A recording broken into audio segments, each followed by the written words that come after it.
Mock Draft 2.0 is live, and I wanted to hop on real quick and just break down the top 5 picks in this updated 2026 NFL mock draft, plus a few of my favorite risers that are now solidifying themselves as first round talents. Now, you can read the full 32 pick mock draft with detailed breakdowns for free on our website, footballscout365.com. In addition to that, I have updated the top 50 big board rankings to include many of the new additions that you're going to see in this latest mock draft 2.0. Now, for context, in terms of where teams will fall in this particular mock draft, I did use a variation of ESPN FPI along with my own projections to get a clearer look at where teams may land based on their current record and future strength of schedule. Now, obviously, things are going to shift, but this gives us a strong baseline to sort of look at here in terms of where the 32 picks in the first round of the 2026 NFL draft might actually land. Okay, so let's dive into the first 5 picks,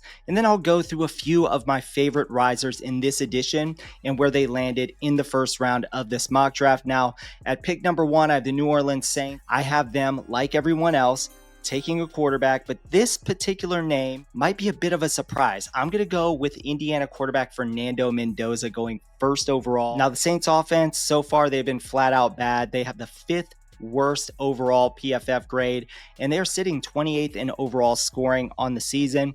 That's just not good enough in this Kellen Moore style of offense. Now, enter Fernando Mendoza into the equation. He's one of the fastest rising quarterbacks in this class. He has the arm strength to attack all field levels, solid pocket presence, to climb or slide away from pressure. He's not a super mobile guy. He throws accurately, though, when he is on the move, while decision-making can be a little bit streaky and the accuracy needs a little bit of polish.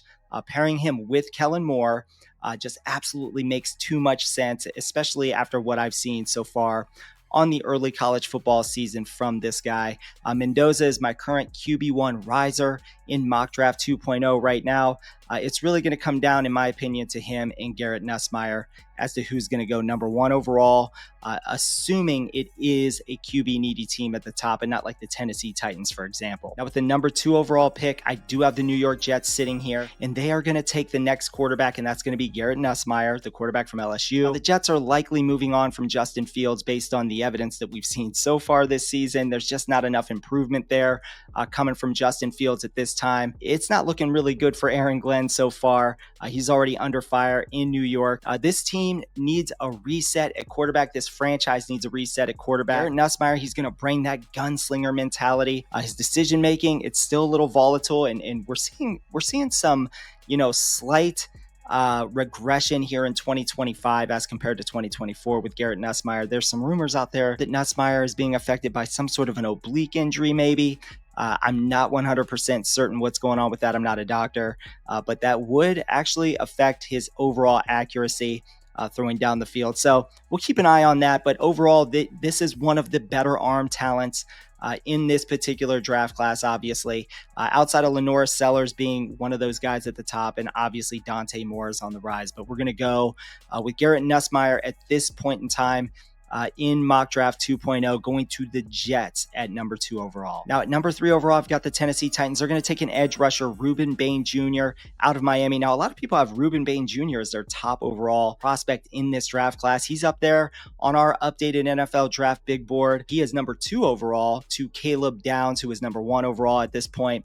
The Titans appear to have their quarterback of the future, obviously, in Cam Ward. They could go offensive line here, but I have a sneaky suspicion that they're going to want to improve that pass rush, which is really, really lacking on the early season. So instead of reaching for an offensive lineman, they're going to go with the more sure thing, a more plug-and-play type of player.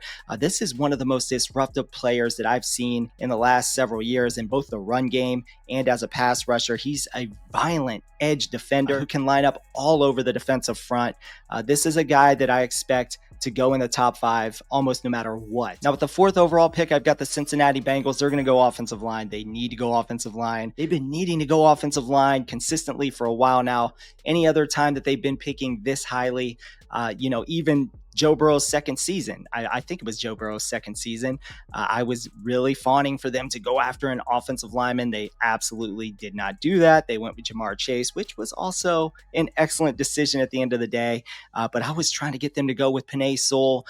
in that particular draft class, and they did not do that. So at pick number 4, they're going to select offensive tackle Spencer Fano. He's one of the most NFL-ready tackles in this class. He graded out as the top run-blocking tackle in college football in 2024 and has the footwork, balance, and versatility to play guard as well. So this is most everyone in the draft industry's #1 offensive tackle. He's one of my favorite players in this draft class, and he feels like a sure thing. Whether he's playing left tackle, right tackle, or he has to kick inside to guard early on in his career, this would be an absolute upgrade for the Cincinnati Bengals. Now with the 5th overall pick, I've got the Cleveland Browns, and they're going to go with a quarterback here, and they're going to go with the developmental prospect in Lenoris Sellers, the quarterback out of South Carolina. Now, I don't feel great about the fit in this particular offense if it is going to be Kevin Stefanski remaining as head coach of the Browns. So I am a little leery of making this kind of a decision for the Browns here. I almost feel like Dante Moore might be a better fit with Kevin Stefanski, but in this particular mock draft, I'm just going to go with Lenoris Sellers.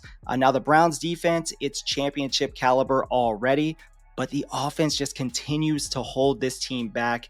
With Fernando Mendoza already off the board, Garrett Nussmeier off the board. If either of those two are still available here, I could see the Browns swinging for one of those two players as well. Sellers is obviously one of the most dynamic dual threat quarterbacks, arguably the most dynamic dual threat quarterback in this class. He's going to bring explosive athleticism, vertical arm strength, and playmaking ability outside of structure. The accuracy and the turnover concerns, those are very real concerns. It's not what you want to see. You would hope that maybe the Browns could go out and maybe get another bridge quarterback for a year or half of the year to really allow Lenoris Sellers to come into his own before you just kind of throw him out to the wolves. You don't really want to do that with a lot of rookie quarterbacks, especially Lenoris Sellers, a guy who I think might benefit from staying in college for one more year in 2026 and potentially entering into the 2027 NFL draft class. But nevertheless, the Browns at pick number 5 overall, they're going to get their quarterback of the future. Okay, that'll do it for the top 5 picks in my mock draft 5.0. Let's discuss a few additional players that are fast rising up NFL draft boards currently. I've got a couple that I want to talk about now, and then you can head on over to our website, footballscout365.com, and check out the full 32 pick mock draft, all for free. Once again, that's our website, footballscout365.com. Now, one of my favorite players that's rising up NFL draft boards currently, it's going to be the tight end 1 on my NFL draft board currently, and that's Kenyon Sadiq. Now, I have the Washington Commanders picking at 17th overall. I think this would be an excellent addition to their offense, pairing him with Jaden Daniel. Now, this is a player that can both run block and pass block, but he's one heck of an athlete once he has that football in his hand. I absolutely love Kenyon Sadiq, so this would be huge for the Washington Commanders. Another name out there that I absolutely love is Arvell Reese, the linebacker from Ohio State. I have him going 20th overall to the Seattle Seahawks. Now, this would be a versatile defensive chess piece for the Seattle Seahawks. This is a guy you can line up at linebacker on the inside. You can line him up out on the edge to rush the quarterback as well.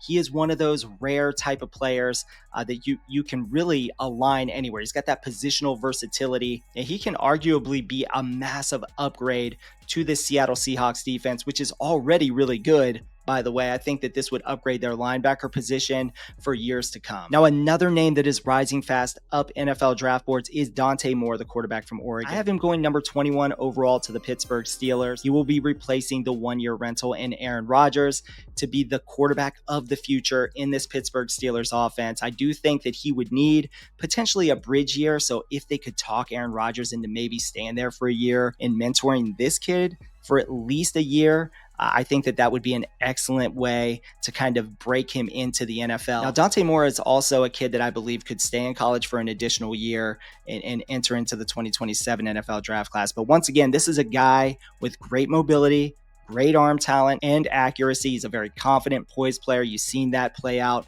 against Penn State in the whiteout on the road. That guy just showed up and showed out, did what he had to do to get that win on the road, especially in overtime, just staying confident and poised in that game, helping Oregon pull out that win. I think that he is a guy that you need to keep an eye on. He could go in the top 15. He could even go in the top 10 of this 2026 NFL draft. Okay, that will do it for Mock Draft 2.0. This is the preview edition of the full 32 pick mock draft, which you can find over on our website, footballscout365.com. You can find that for free, by the way. Once again, I do want to say thank you for watching. Please leave a comment in the comment section. Let me know what you think of the top 5 picks that I just discussed. Also, when you get done reading the full 32 pick version, let me know your thoughts on that as well. Come back to the comment section. Let me know what you think. Once again, I want to say thank you for watching. Please like the video, subscribe to the channel, and stay tuned for more great NFL draft content.